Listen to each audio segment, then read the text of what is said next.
最近 KZ が熱い。やっほやっほ、イヤホン買ってるかい？ふぐみかんのイヤホンレビューの時間だよ。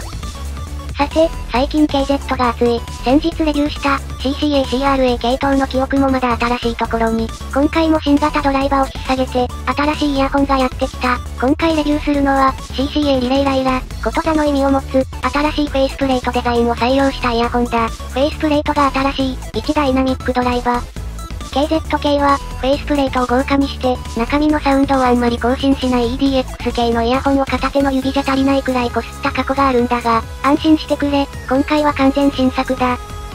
今回紹介するライラは、過去のものと違う、と断言できる要素が3つある。まず、ライラに採用されているドライバは、XUN 系列と呼ばれる 10mm のドライバで、このドライバを採用した、1ダイナミックドライバの優先モデルは、まだ発売されていない。強いて言うなら、このドライバが初めて登場したモデルである、KZZ1 の構成が、XUN の1ダイナミックドライバ構成だったんだけど、電池の持ちが交渉2時間、実用1時間未満とかいう狂った完全無線イヤホンだったので、実質 XUN 単体のサウンドに、有線モデル愛好家が触れられる初めての機会、というわけ。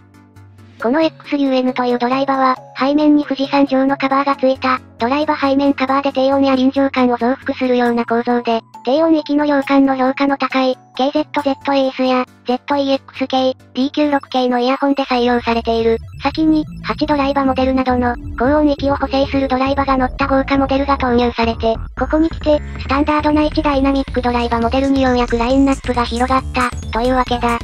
また、このライラに搭載されている XUN は、従来型とは異なり、背面の富士山型に結構盛り上がっていた。外装を大型化させる要因だった。背の高いカバーが大きく薄型化されている。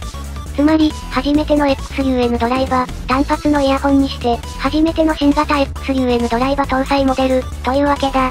なので、過去に存在するイヤホンから、大きく変化した構造を持つ。つまり、過去のモデルとは違う製品ってわけだな。ただ、本体は従来型を基準にした寸法になっていて、結構背の高さのあるモデルとなっている。装着感なんかは、DQ6 系統に近いので、DQ6 のような、大きく突起物が突き出したタイプのイヤホンが苦手な人は注意が必要だな。この突起物がうまく耳にはまると、かなり良好なフィット考えられるので、人によってはよりこちらの形状の方が好みの人もいるはずだ。今回付属するイヤーピースは、KZESX から付属している、通常イヤーと変わらない傘を持つけど、軸が短い、低背タイプ。なので、もし装着時にイヤホンの凹凸が気になる人は、通常のイヤーピースを組み合わせてあげると、ノズルが疑似的に長くなり、より安定して装着することができるようになると思う。形状に不満を感じていない人は、そのままで大丈夫だ。付属のケーブルは、KZ 系標準の、幅広、被膜が太いタイプ。従来モデルに比べて、若干タッチノイズは大きくなったけど、引っかからず、取り回しやすく、断線のリスクも下がった実用的なケーブルだ。若干の感触傾向なモデルが多い KZ 製品では、高音域がよく伸びるので、最初から相性が良いケーブルがついてきている、と考えていいぞ。ただ、一方でリケーブルの余地もある、価格相応よりちょっといいくらいのケーブルだ。背面は、金属による縁とプラの飾りフェイスプレート。この部分は、裏側に凹凸があって、自転車などに使われる、反射板みたいな構造をしている。意外に樹脂系の素材のイヤホンと相性が良く、プラ製の模造宝石のようにビカビカに光りすぎず、それでいて表情を与えるので、低価格機のフェイスプレートとしては結構面白い仕上がりになっているんじゃないだろうか。男性が使っても、それほどしつこく光らないので、そこを気にしている人にもおすすめだぞ。ダイナミックドライバは、少々内部で空間を持て余しているように見えるけど、それだけ従来型のドライバに比べると、薄くなったことがわかる。DQ6 系統をお持ちの方は、ぜひ並べて比較してみてほしい。というわけで、この新型ドライバとがっつり向き合うモデルとなっている、ライラ、その音色の方も見ていこうか。このイヤホンと純粋に過去モデルを比較できる環境は存在しないんだけど、旧型の XUN を一発搭載した KZZ1 を視聴した記憶を振り返ってみると、Z1 は明らかに高音域に不快なピークがあり、いかにも1ダイナミックドライバだけでは鳴らしきるのが難しいドライバー、という印象があった。その後、高音域を抑え、PA を搭載したモデルで完成を感じたんだが、ライラには、そのような高音域のピークはなく、問題なく気持ちよく聞くことができる。従来型のダイナミックドライバーを一発使った EDX 系では、高音域の不足を感じることが多かったんだけど、ライラについては、気持ちよくシンバルも聴けるし、高音域の不足は一切感じないな。ただ、薄型の新型振動板を採用している CRA 系に比べると、若干高音域は優しいかも。ライラの一番魅力的なところは低音域だ。KZ 系のイヤホンは、二重軸構造を採用して以来、どれもこれもサブベースが非常に深い。ただ、ライラの場合、より高めの低音から、低音域の力強さは始まっている。背面のカバーが小さくなったせいなのか、少しここら辺の傾向が変わっているみたいだ。低音域が異様に広がりを感じ、壁も感じない、自然に広がる印象を受ける。D96 系なども、近い、やたら広くて余裕を感じる低音域なんだけど、D96 系に比べて、サブベースが出ていない曲でもこの雰囲気を感じられるので、より汎用性が高まった、というイメージだな。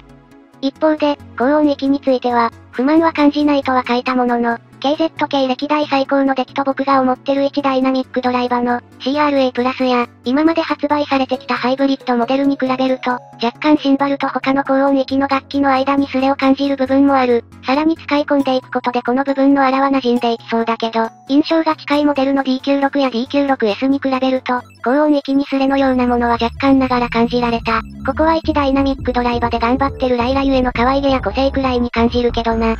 サブベースだけでなく、より高めの低音域から始まる臨場感のかさ上げ感は、ライラが一番上手なんじゃないかと思う。何せこの価格なので、このライラ特有の、振り回されるほどサブベースが強烈ではないのに、低音域全体が元気に揺れ動く臨場感は、十分以上に価格に見合ったものになるんじゃないかな。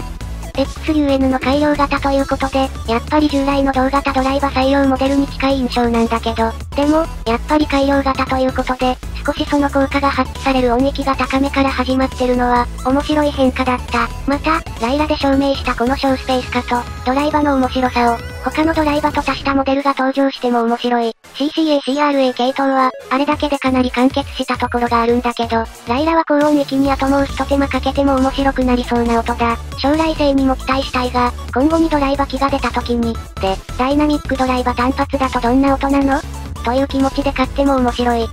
ラインナップがまた少し拡張された、という感想だぞ。音色をまとめよう。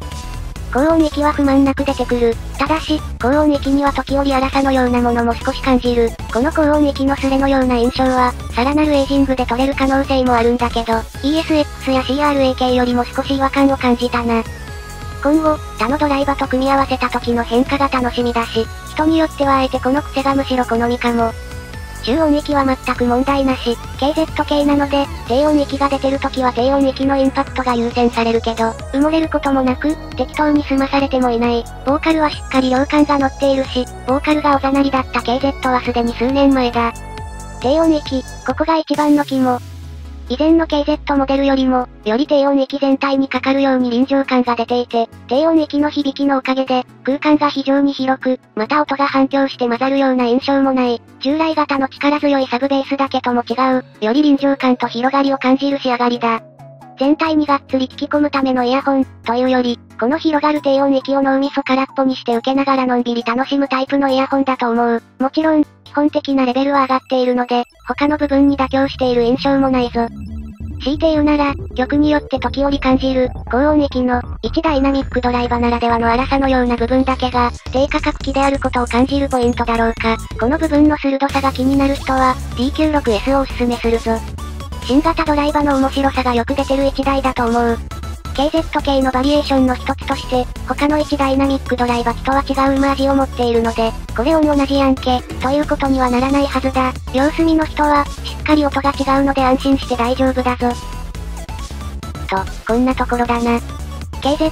CCA、最近新しいドライバ出しまくってるな。このドライバの発展性も気になるんだけど、他の新作ドライバの発展型、という期待もまだまだたくさんある。このダイナミックドライバの個性と、それを補正するためのハイブリッド化、という路線は、これからも、低価格機を楽しめる組み合わせだと思うので、